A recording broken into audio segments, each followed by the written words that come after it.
নমস্কার বন্ধুরা, সম্ভবা আমি যুগে যুগে ইউটিউব চ্যানেলে আপনাদের সকলকে স্বাগত জানাচ্ছি। আজকের এই কাহিনী খুবই শিক্ষামূলক ও প্রেরণাদায়ক হতে চলেছে, তাই আজকের এই কাহিনীটি অবশ্যই দেখুন। এই কাহিনীটি আপনাদের জীবনে অনেক কিছু শিক্ষা প্রদান করবে।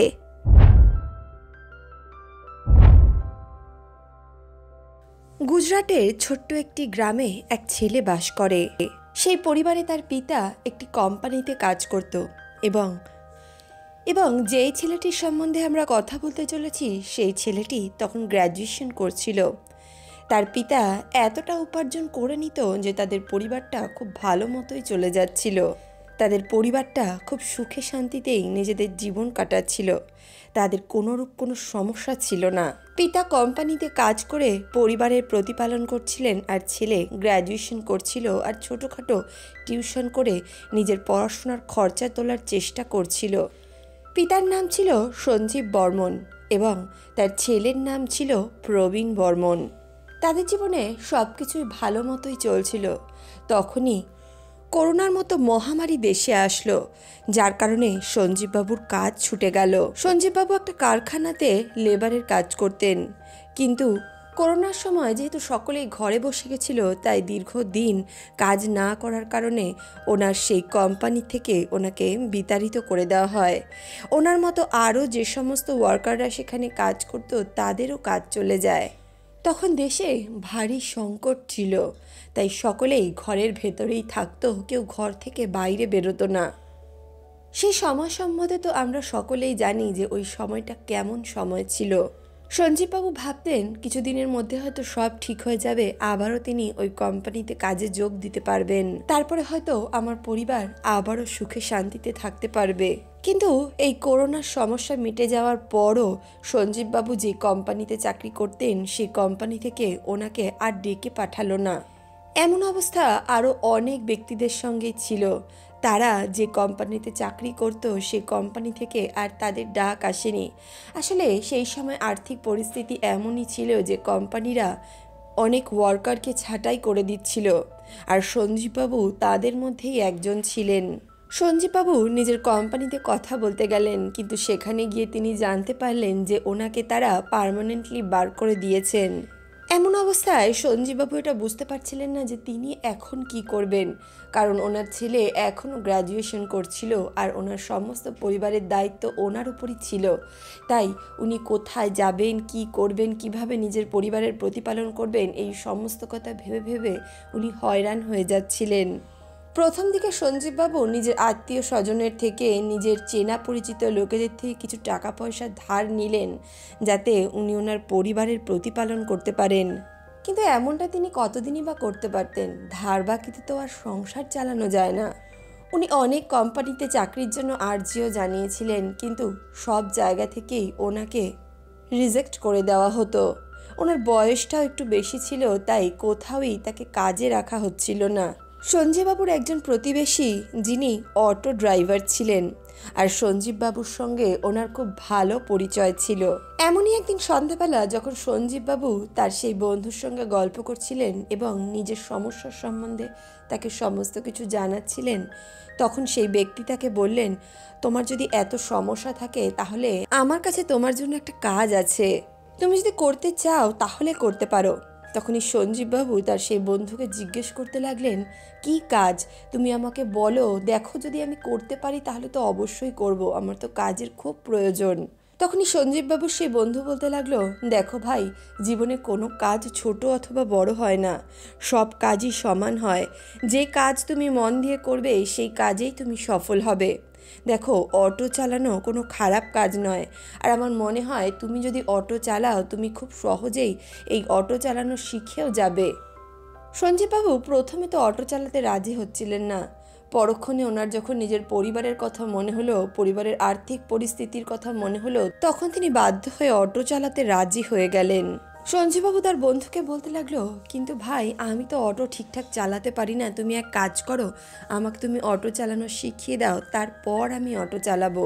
তখনই সঞ্জীববাবুর সেই বন্ধু ওনাকে অটো চালানো শেখাতে লাগলেন এবং দীর্ঘ কয়েকদিন অটো চালানো শেখার পর তিনিও খুব ভালোভাবেই অটো চালাতে শিখে গেলেন।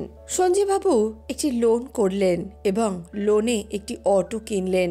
তারপর সেই অটোটি চালাতে শুরু করলেন। অটো চালিয়ে সঞ্জীববাবু নিজের পরিবারের প্রতিপালন করা শুরু করলেন। এদিকে এরই মধ্যে প্রবীণেরও গ্র্যাজুয়েশন কমপ্লিট হয়ে গেছিল। গ্র্যাজুয়েশন কমপ্লিট হওয়ার পর প্রবীণ এর পরবর্তী পড়াশোনার জন্য নিজেকে প্রস্তুত করতে লাগলো। প্রবীণ একটা সরকারি চাকরির জন্য অনেক চেষ্টা করছিল এবং তারই জন্য সে পড়াশোনা করছিল। এমনই সময় একদিন সঞ্জীব যখন নিজের পিতার সঙ্গে মার্কেটে যাচ্ছিল, তখনই তাদের সঙ্গে একটি বিশাল বড় ঘটনা ঘটে যায়। আসলে সঞ্জীববাবু প্রায়ই বাজার থেকে প্যাসেঞ্জার তুলতেন, আর ওই বাজার থেকে একটু দূরেই একটি পুলিশ ফাঁড়ি ছিল, যেখানে সঞ্জীববাবুকে প্রায়ই কিছু টাকা দিতে হতো। সেদিনও ওই একই ঘটনা ঘটল। সঞ্জীববাবু যখন বাজার থেকে কিছু প্যাসেঞ্জার নিয়ে ওই পুলিশ ফাঁড়ির সামনে দিয়ে যাচ্ছিলেন, তখন পুলিশ তাকে আটকে দিল। কিন্তু আজ ওনার অটোতে প্রবীণও বসেছিল। সঞ্জীববাবু নিজের পকেট থেকে 100 টাকার একটি নোট বার করলো এবং পুলিশদেরকে দিতে লাগলো। তারপর সেখান থেকে নিজের অটো নিয়ে আবারও এগিয়ে আসলো। প্রবীণ অটোর পেছনে বসে বসে সেই সমস্ত দৃশ্য দেখছিল। সে নিজের বাবাকে বলতে লাগলো, বাবা তুমি এটা কি করলে, ওদেরকে তুমি টাকা কেন দিলে? তখনই সঞ্জীববাবু বললেন, এটাই হয়, প্রতিদিন এদেরকে কিছু টাকা দিতে হয়, তা না হলে এরা আমাদের বাজারের ভেতরে ঢুকতে দেয় না অথবা প্যাসেঞ্জার নিয়ে বাজার থেকে বেরোতে দেয় না। এরকম আরও অনেক জায়গায় পুলিশ ফাঁড়ি বসানো থাকে, সেখানেও আমাদেরকে টাকা দিতে হয়। তখনই প্রবীণ বলল, বাবা তুমি যদি সারাদিনে এইভাবেই 3-4 বার টাকা দিতে থাকো, তাহলে তো তোমার ইনকামের অধিকাংশটাই তুমি এদেরকেই দিয়ে দাও। সেদিনকার ওই দৃশ্য প্রবীণের মনে গভীর দাগ কেটেছিল। সারাদিন প্রবীণ এই বিষয়টা নিয়েই ভাবছিল। সন্ধ্যায় যখন সঞ্জীববাবু প্রবীণ দুজনে খেতে বসলো, তখন সঞ্জীববাবু প্রবীণকে দেখে এটা ভালো মতোই বুঝতে পারল যে সকালের ওই ঘটনা নিয়ে সে খুবই দুশ্চিন্তায় রয়েছে। সঞ্জীববাবু তার ছেলেকে বলতে লাগলো, প্রবীণ তুমি এত দুঃখিত কেন, কি হয়েছে? তখনই প্রবীণ বলল, বাবা সকালের এই ঘটনা আমার একদম ভালো লাগেনি। তুমি এত কষ্ট করে অর্থ উপার্জন করো, আর ওরা এমনিতেই তোমার কাছ থেকে এই টাকা পয়সাগুলো নিয়ে নেয়। তখনই সঞ্জীববাবু বললেন, এমনটাই হয়, আর এই সিস্টেম আজ থেকে নয়, বহুদিন ধরে চলে আসছে। এখনো পর্যন্ত তো কেউই এই সমস্যার সমাধান করতে পারেনি, এই বিষয়ের বদল ঘটাতে পারেনি। তখনই প্রবীণ বলল, বাবা তুমি চিন্তা করো না, আমি এই সমস্যার সমাধান অবশ্যই করব। এর জন্যে আমার খুব ভালো মতো পড়াশোনা করতে হবে, কারণ একটা জেলার সব থেকে বড় অধিকারী হলো সেই জেলার ডিস্ট্রিক্ট ম্যাজিস্ট্রেট অর্থাৎ ডিএম। আর আমি যদি ডিএম হতে পারি, তাহলে এই সমস্ত খারাপ কাজ আমি বন্ধ করতে পারবো। তখনই সঞ্জীববাবু বললেন, এ তো খুবই ভালো কথা, তুই ডিস্ট্রিক্ট ম্যাজিস্ট্রেট হতে চাস, এর থেকে ভালো কথা আর কিছুই হতে পারে না। তুই পড়াশোনা শুরু কর, আমি তোর সঙ্গে আছি। প্রবীণ ইউপিএসসির পড়াশোনা করার জন্য এদিক ওদিক কোচিং খুঁজতে থাকলো, কিন্তু সে এটা ভালো মতোই বুঝতে পেরে গেছিল যে সে যেখানে থাকে সেখানে এত ভালো কোচিং পাওয়া সম্ভব নয়। তার এক বন্ধু তাকে জানালো, দিল্লিতে মুখার্জি নগর বলে একটি জায়গা আছে, সেখানে ইউপিএসসি এক্সামের জন্য ভালো কোচিং করানো হয়। প্রবীণ এই বিষয়ে সঞ্জীববাবুকে জানালো। সে তার পিতাকে বলতে লাগলো, বাবা আমার দিল্লিতে যেতে হবে, সেখানে খুব ভালো কোচিং হয় এবং সেখানে পড়াশোনা করে আমি একজন সরকারি অধিকারী হতে পারবো। তখন সঞ্জীববাবু প্রবীণকে বললেন, তুমি কোনো চিন্তা করো না, টাকা পয়সা নিয়ে কোনো কিছু ভেবো না, তুমি শুধু নিজের পড়াশোনার দিকে মন দাও, আমি তোমার সঙ্গে আছি। সঞ্জীববাবু এ কদিনে কিছু টাকা সঞ্চয় করেছিলেন, সে প্রবীণকে ওই টাকা দিয়ে দিলেন এবং দিল্লিতে পাঠিয়ে দিলেন। প্রবীণ নিজের কিছু জামা কাপড় প্যাক করলো এবং নিজের বইপত্র সমস্ত কিছু নিয়ে দিল্লির উদ্দেশ্যে রওনা দিয়ে দিল। সেখানে গিয়ে সে একটি ঘর ভাড়া নিল এবং একটি ভালো কোচিংয়ে ভর্তি হলো। সঞ্জীববাবু তাকে যা টাকা পয়সা দিয়েছিলেন সে ওই টাকাগুলো খুব ভালো মতো সঞ্চয় করে রাখলো। তারপর সে ওই কোচিংয়ের গাইডেন্সে খুব ভালো মতোই পড়াশোনা শুরু করলো। এদিকে সঞ্জীববাবু দিন রাত কঠোর পরিশ্রম করে অটো চালিয়ে নিজের এবং নিজের পরিবারের প্রতিপালন করছিলেন। নিজের ছেলেকে একজন ডিস্ট্রিক্ট ম্যাজিস্ট্রেট বানানোর জন্য তার পড়াশোনার খরচা তুলছিলেন, আর ওদিকে প্রবীণ খুব মন দিয়ে পড়াশোনা করছিল। এভাবেই দেখতে দেখতে 3 বছর কেটে গেল, কিন্তু 3 বছরের মধ্যেও প্রবীণের পড়াশোনা সম্পন্ন হলো না। এমনই একদিন সঞ্জীববাবু প্রবীণকে ফোন করলেন এবং প্রবীণকে ফোন করে তিনি বাড়ির পরিস্থিতি সম্বন্ধে তাকে সব কিছু জানাতে লাগলেন। আসলে সঞ্জীববাবুর শারীরিক অবস্থা তখন খুব একটা ভালো ছিল না, তাই তিনি আগের মতো আর অটো চালাতে পারছিলেন না। সঞ্জীববাবু বাধ্য হয়ে প্রবীণকে বললেন, দেখ বাবা, আমার দ্বারা আর এই খরচা চালানো সম্ভব হচ্ছে না। এমনিতেও আমি এখন খুব একটা কাজবাজ করতে পারি না। তুই এক কাজ কর, এই সমস্ত পড়াশোনা বন্ধ করে দে আর কোনো একটা কাজবাজ খুঁজে নে। নিজের পিতার মুখে কথা শুনে প্রবীণ খুব চিন্তায় পড়ে গেল, কারণ সে একজন ডিস্ট্রিক্ট ম্যাজিস্ট্রেট হতে চেয়েছিল অথবা কোনো বড় সরকারি পদে কোনো বড় অধিকারী হতে চেয়েছিল। কিন্তু এই মাঝ অবস্থায় যদি সে নিজের পড়াশোনা ছেড়ে দেয় তাহলে সে জীবনে কী বা করতে পারবে। এছাড়াও প্রবীণ যে কারণে ডিস্ট্রিক্ট ম্যাজিস্ট্রেট হতে চাইতো তার সেই কারণটাও তো পূরণ হতো না। তখনই প্রবীণ সঞ্জীববাবুকে বলতে লাগলো, দেখো বাবা, তোমার টাকা পাঠাতে যদি অসুবিধা হয় তুমি পাঠিও না, কিন্তু দেখো আমি আমার সফলতার অনেক কাছে চলে এসেছি। তুমি এখন এভাবে আমাকে পড়াশোনা বন্ধ করতে বলো না। আমি এখানে কোনো একটা কাজবাজ খুঁজে নেব, তুমি আমাকে এখনই বাড়ি ফিরে আসতে বলো না। তখনই সঞ্জীববাবু যখন দেখলেন যে নিজের ছেলের মধ্যে এতটা পড়াশোনা করার ইচ্ছা রয়েছে এবং তার মধ্যে সফল হওয়ার এতটা অদম্য ইচ্ছা রয়েছে, তখন তিনি নিজের ছেলেকে আর এই নিয়ে কিছুই বললেন না। তিনি বললেন, আচ্ছা ঠিক আছে, তুই যদি পারিস তুই নিজেরটা নিজে করে নে, কারণ এখন আমার পক্ষে আর তোকে টাকা পাঠানো সম্ভব হচ্ছে না। তারপর প্রবীণ কিছু টিউশন করা শুরু করলো এবং একটি কোম্পানিতে পার্ট টাইম জব করা শুরু করলো। প্রবীণ কোম্পানিতে জব করতো, বাচ্চাদের পড়াতো এবং নিজের পড়াশোনার খরচা তুলতো। এভাবে দেখতে দেখতে আরও একটা বছর কেটে গেল। দীর্ঘ 4 বছরের কঠোর পরিশ্রমের পর শেষ পর্যন্ত প্রবীণ ইউপিএসসি এক্সাম ক্লিয়ার করলো। প্রবীণ খুব ভালো নম্বর নিয়ে পাশ করেছিল এবং কিছুদিনের মধ্যেই তার মেন্সও কমপ্লিট হয়ে গেল।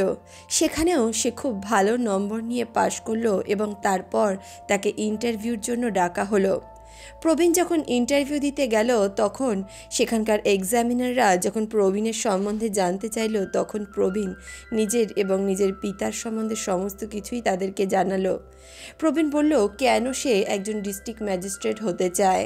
প্রবীণের এই ইচ্ছার কথা শুনে সেখানকার এক্সামিনাররাও খুব খুশি হয়ে গেল। এছাড়াও প্রবীণ তাদের সমস্ত প্রশ্নের উত্তর খুব ভালোভাবেই দিয়েছিল। প্রবীণের ইন্টারভিউটাও খুব ভালো মতোই হয়েছিল। প্রবীণ ভেবেছিল এবার হয়তো সে অবশ্যই একজন ডিস্ট্রিক্ট ম্যাজিস্ট্রেট হয়ে যাবে। সে তার পিতাকে ফোন করে সমস্ত ঘটনা জানালো। সে বলতে লাগলো, বাবা, আজকের পরীক্ষাটা আমার খুব ভালো হয়েছে, আশা করি এবার আমি পাশ করে যাব এবং আমার মনের ইচ্ছা আমি পূরণ করতে পারবো। তখনই সঞ্জীববাবু ছেলের কথা শুনে খুব খুশি হয়ে গেলেন। তিনি বলতে লাগলেন, তুই বাড়িতে চলে আয়। প্রবীণ বলল, না বাবা, আমি যতক্ষণ না আমার রেজাল্ট জানতে পারবো ততক্ষণ আমি আর সেখানে ফিরবো না। আগে একবার আমি রেজাল্ট জানতে পারি, তারপর আমি বাড়িতে যাব। কিছুদিনের মধ্যে প্রবীণের ইন্টারভিউর রেজাল্টও বেরিয়ে গেল আর প্রবীণ একজন ডিস্ট্রিক্ট ম্যাজিস্ট্রেট হিসেবে সিলেক্টেড হলো। যখন প্রবীণ জানতে পারলো যে সে এখন একজন ডিস্ট্রিক্ট ম্যাজিস্ট্রেট হয়ে গেছে এবং কিছুদিনের ট্রেনিংয়ের পর তাকে একটি জেলায় ট্রান্সফার দিয়ে দেওয়া হবে, তখন সে খুব খুশি হয়ে গেল এবং সঞ্জীববাবুকে ফোন করে সমস্ত কিছু জানালো। সে বলতে লাগলো, বাবা, আমি এখন একজন ডিস্ট্রিক্ট ম্যাজিস্ট্রেট হয়ে গেছি, তোমার মনের ইচ্ছা আমি পূরণ করতে পেরেছি। এখন আমি এই সমস্ত দুর্নীতি বন্ধ করব। আমি কিছুদিনের মধ্যেই বাড়ি ফিরে আসছি। তারপর প্রবীণ ট্রেনিং নেওয়ার আগে নিজের বাড়িতে কিছুদিনের জন্য থাকতে গেল। প্রবীণ বাড়ি থেকেই ট্রেনিংটা সম্পন্ন করলো এবং ট্রেনিংয়ের পর তাকে একটি জেলায় ডিস্ট্রিক্ট ম্যাজিস্ট্রেটের পদে নথিভুক্ত করা হলো। প্রবীণ 2 বছর সেখানে চাকরি করলো। এরই মধ্যে প্রবীণ মাঝে মধ্যেই বাড়িতে আসা যাওয়া করত। প্রবীণ অনেকবার নিজের বাবা মাকে বলেছিল যে তারা যেন তাদের সঙ্গে এসে থাকে, কিন্তু প্রবীণের বাবা অর্থাৎ সঞ্জীববাবু তার ছেলের কাছে এখনই যেতে চাইছিলেন না। আসলে তিনি তখনও অটো চালাতে পারতেন আর উনি ভাবছিলেন যতদিন উনি অটো চালাতে পারেন, যতদিন উনি সমর্থ থাকেন, ততদিন উনি নিজের কাজ নিজেই করে নিতে পারবেন। 6 মাস পর পর প্রবীণ নিজের বাড়িতে আসতো নিজের বাবা মার সঙ্গে দেখা করতে। এবার প্রবীণ যখন বাড়িতে এসেছিল তখন সে ভেবেছিল এবার সে একটু বেশি দিনের জন্য সেখানে থাকবে। এমনটা ভেবেই সে প্রায় 1 সপ্তাহ ছুটি নিয়ে সেখানে এসেছিল। তারপর প্রবীণ বাড়িতে এসে নিজের বাবা মার সঙ্গে সময় কাটাতে লাগলো। তখন সঞ্জীববাবু তাকে জানালো, দেখ বাবা, এখন তো তুই চাকরি বাকরি পেয়ে গেছিস, তুই একজন ডিস্ট্রিক্ট ম্যাজিস্ট্রেট হয়ে গেছিস, এখন তুই একটা ভালো মেয়ে দেখে বিয়ে করে নে আর নিজের সংসার কর। বাবার কথা শুনে প্রবীণও বিয়ে করতে রাজি হয়ে গেল। তখনই সঞ্জীববাবু বললেন, এটা তো খুব ভালো খবর, তাহলে চল 2 দিনের মধ্যেই আমরা সকলে গিয়ে মেয়ের বাড়িতে মেয়েকে দেখে আসি। আমি তোর জন্য একটা ভালো মেয়ে দেখেছি। মেয়েটা গ্র্যাজুয়েশন কমপ্লিট করেছে এবং সেও ইউপিএসসি এক্সামের জন্য পড়াশোনা করছে। বাবার কথা শুনে প্রবীণ সেই মেয়েটার সঙ্গে দেখা করতে রাজি হয়ে গেল। সঞ্জীববাবু সেই মেয়েটির বাড়িতে ফোন করে তার পরিবারকে জানালেন যে 2 দিনের মধ্যেই তারা তাকে দেখতে আসছেন। সঞ্জীববাবু আর প্রবীণের মধ্যে সেদিন সন্ধ্যায় কিছু কথাবার্তা হচ্ছিল। হঠাৎই সঞ্জীববাবু প্রবীণকে বলতে লাগলেন, বাবা তুই একটু বস, আমার কিছু জিনিস কেনার আছে, আমি মার্কেট থেকে কিনে নিয়ে এক্ষুনি চলে আসছি। তখনই প্রবীণ বলল, বাবা তুমি একা কেন যাবে, আমিও তোমার সঙ্গে যাচ্ছি। তখন সন্ধ্যা 6টা বেজেছিল। প্রবীণ আর সঞ্জীববাবু দুজনে নিজেদের অটো করে মার্কেটে গেল এবং মার্কেট থেকে কিছু জিনিসপত্র কিনে আবার যখন বাড়ি ফিরে আসছিল তখনই সেই পুলিশ ফাঁড়িতে থাকা একজন কনস্টেবল তার গাড়ি আটকে দিলেন এবং বলতে লাগলেন, কি ব্যাপার, আজকে টাকাটা না দিয়েই চলে যাচ্ছ? তখনই সঞ্জীববাবু বললেন, স্যার আমি তো প্যাসেঞ্জার নিতে আসিনি, আমি নিজে এসেছিলাম একটু মার্কেট থেকে কিছু কেনাকাটা করার জন্য। তখনই সে বলতে লাগলো, সে প্যাসেঞ্জার নিতে আসো আর না আসো, তোমার তো এটা নিয়ম, তুমি এখানে আসলে টাকা তো দিতেই হবে, অত কথা বলো না আর টাকা বার করো। তখনই সঞ্জীববাবু নিজের পকেট থেকে 100 টাকার একটা নোট বার করে সেই কনস্টেবলকে দিতে লাগলেন। প্রবীণ তখনই তার বাবার হাত ধরে বলতে লাগলো, বাবা তুমি এটা করবে না, তুমি তাদেরকে এই টাকাটা দেবে না। তখনই সঞ্জীববাবু বললেন, দেখ বাবা শুধু শুধু ঝামেলা করে কি হবে, বাদ দে, আমি টাকাটা দিয়ে দিই, চল আমরা বাড়িতে চলে যাই, বাড়িতে অনেক কাজ আছে, এরা তো প্রতিদিনই এমন করে আর প্রতিদিনই এদের টাকা দিতে হয়। তখনই প্রবীণ বলল, যা দিতে হয়েছিল হয়েছে, কিন্তু এখন আর তুমি ওদেরকে টাকা দেবে না।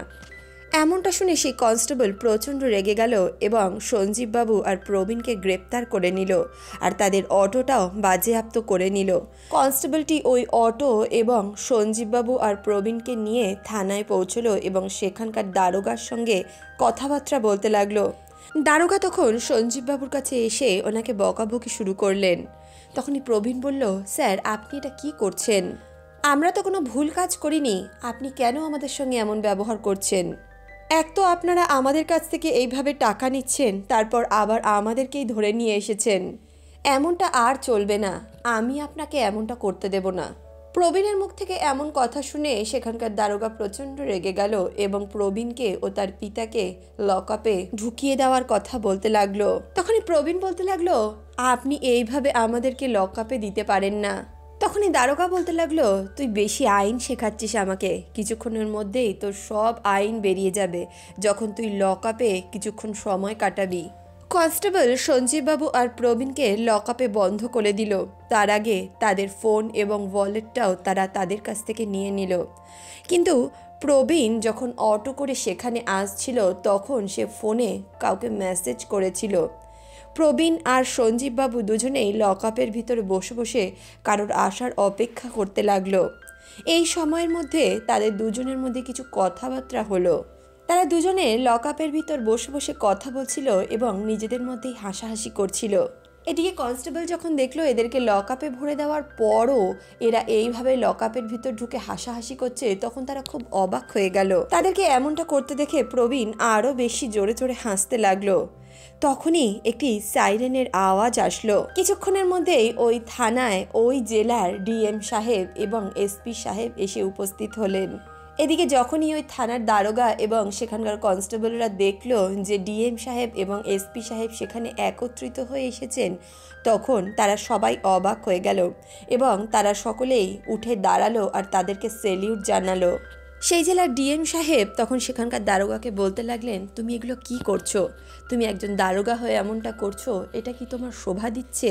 এদিকে এসপি সাহেবও তাদেরকে খুব বকাবকি করতে লাগলেন, কিন্তু সেই থানার দারোগা এটা বুঝতে পারছিল না যে কেন তারা দুজন একত্রিত হয়ে সেখানে এসেছেন এবং তাদেরকে এইভাবে বকাবকি করছেন।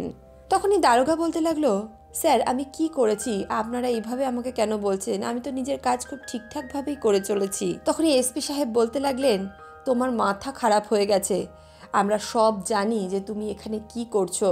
তুমি হয়তো জানো না লকআপে তুমি কাকে বন্ধ করে রেখেছো। এসপি সাহেবের কথা শুনে দারোগা খুব অবাক হয়ে গেল। এদিকে লকআপের ভেতর থেকে তখনও প্রবীণ আর সঞ্জীববাবু হাসাহাসি করছিলেন।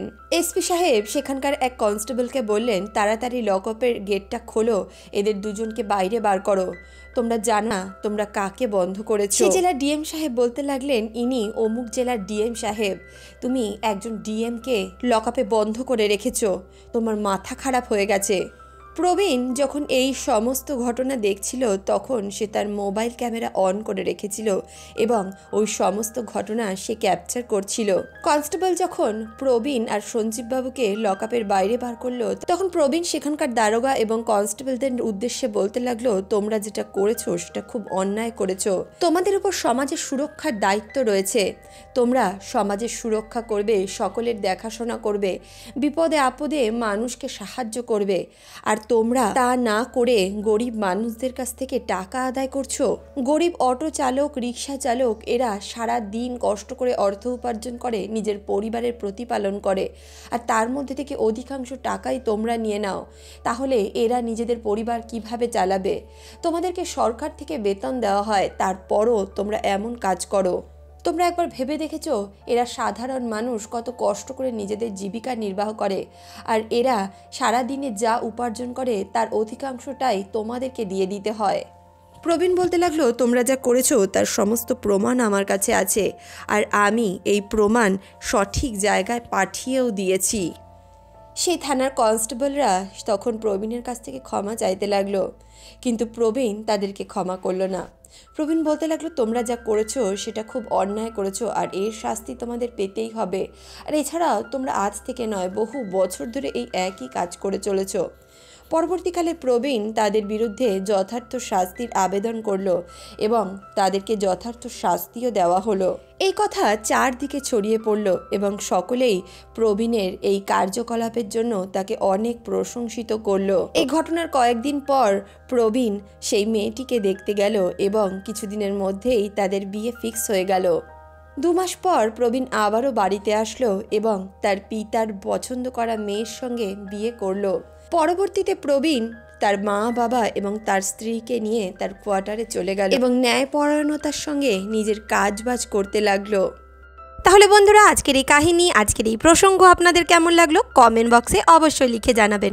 ভিডিওটি ভালো লাগলে ভিডিওটিতে একটি লাইক করুন, বন্ধু বান্ধব আত্মীয় পরিজনের সঙ্গে ভিডিওটি শেয়ার করুন।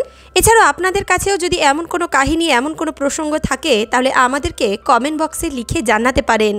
আর হ্যাঁ, গল্প জানানোর সঙ্গে সঙ্গে আপনারা নিজেদের নাম এবং ঠিকানা অবশ্যই জানাবেন।